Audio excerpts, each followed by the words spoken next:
Hey everybody, it's Stephen the Old World Gamer, and, well, this is Riptale.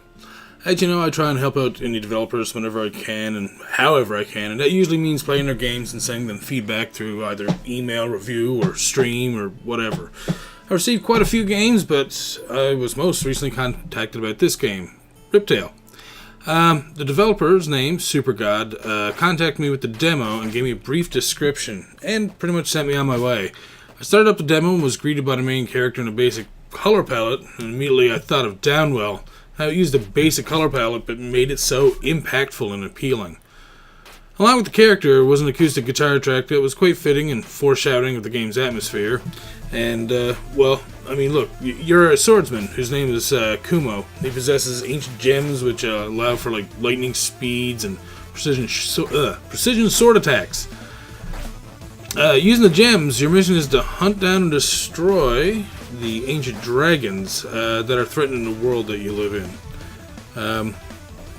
So when you enter the world, there's a starting area that kind of serves as the tutorial and how the controls work. And the graphics, as you can see, are quite nostalgic in that it's along the lines of an 8 or 16-bit game. And I believe it looks amazing. It's quite possibly one of the nicest looking games given me to review from a developer. The only thing that seemed a little off was the constant stream of blood or something either dripping from the sword or the character's butt. I'm not sure. Anyways, I appreciate the addition of another color against the black and white, but it seems unclear as to what or why it's happening. So yeah, at the start of the game, you obviously have an option to do a combat tutorial or starting the game, as you can see. So, I just jumped into the game. As soon as you get in, the music starts up. It's a fast-paced beat, which, once again, is fitting for the mad sword slashing you're about to enjoy. The gameplay itself is very smooth, and you learn quite quickly how the gems work. As mentioned before, you will notice at the top of the screen that you hold 3 ancient gems, which each allow the player to attack once before needing a brief moment to recharge. This means that each attack that the player makes has to be precise and timed well. Otherwise, you can easily run out of attacks and will be open to enemies, as you can see. The controls and movements are quite smooth, and there's not too much to learn other than jumping and attacking. The gems themselves you kind of got to learn one at a time, but yeah. The enemies I've found throughout the demo consisted of kind of 3 types. The snakes or worms, the cloaked runners, and then these flyers. There's one of each here now. Their AI is easy to get used to, and you'll find yourself mostly taking damage due to your own mistakes and not by something unfair.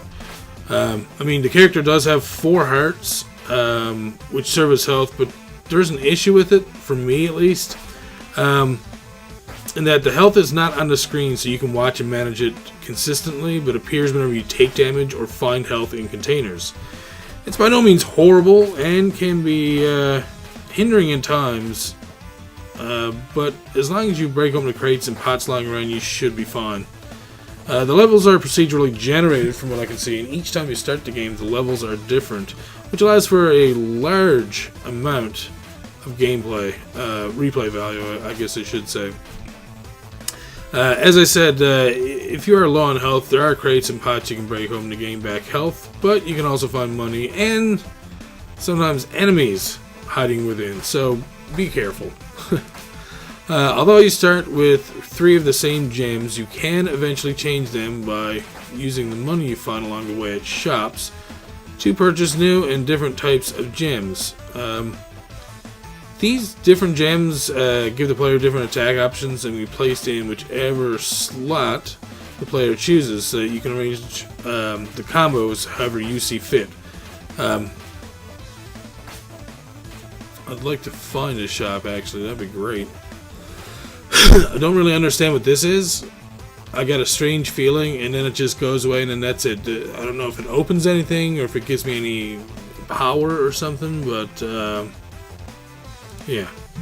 But yeah, I wish there was a shop somewhere nearby so I could show you one of the coolest things about it. But we'll get to that as soon as we find one. The demo allows the player to explore quite a few levels, and the backgrounds and overall design was fantastic. From like the waterfalls to the flames of the torches, it just all looks great. And well, if we could get to the friggin' shops, I'd be able to talk a little bit more about them. And well, again, we'll just wait. Yeah, and these guys, the weird thing is they don't jump. You'd think that they would jump.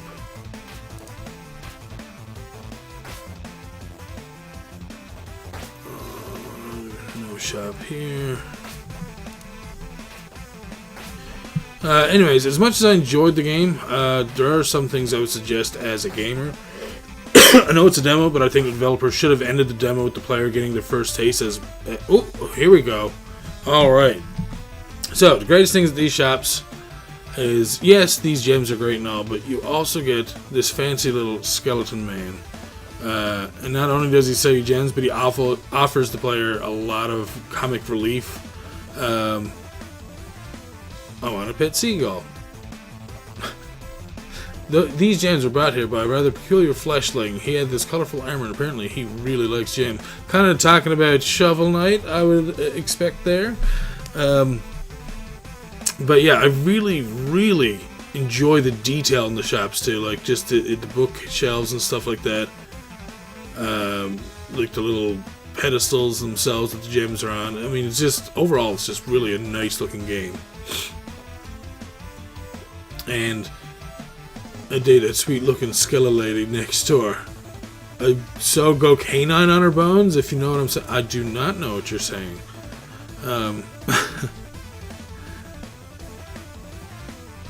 So yeah, anyways, as I was saying, yeah, they should have put in almost like a mid boss or like a mini boss at the end of the demo, just so like players can get that taste of what a boss is going to be like in this game. Would have been a great way to wrap up the demo as well. How it just dropped me into kind of like a dead end room with an end card after killing the enemies in the room. It wasn't the greatest way to end it, but I mean, I understand. As for changing anything in the game, I don't see much that is really missing, really. I feel that SuperGod did a great job. There are some additions, I believe, that could be added to further extend the game's replay value and to give a little bit more excitement.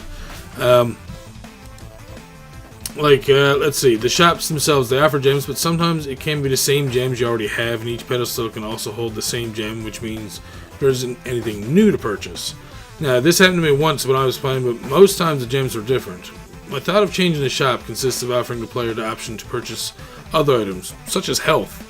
I assume the developer will add different types of power-ups once they grow the game into a complete product, such as a double jump, a wall jump, or even, I don't know, different types of swords, maybe to do more damage. Borrowing from other games that I enjoy playing, like Downwell, once again, the developer could give the players a type of reward system in the way of palette swaps. Excuse me. Downwell has a variety of palette swaps that the player can choose from and unlock the more they play the game, which, you know, gives them a purpose to play and gives them new options to freshen up the game whenever they choose.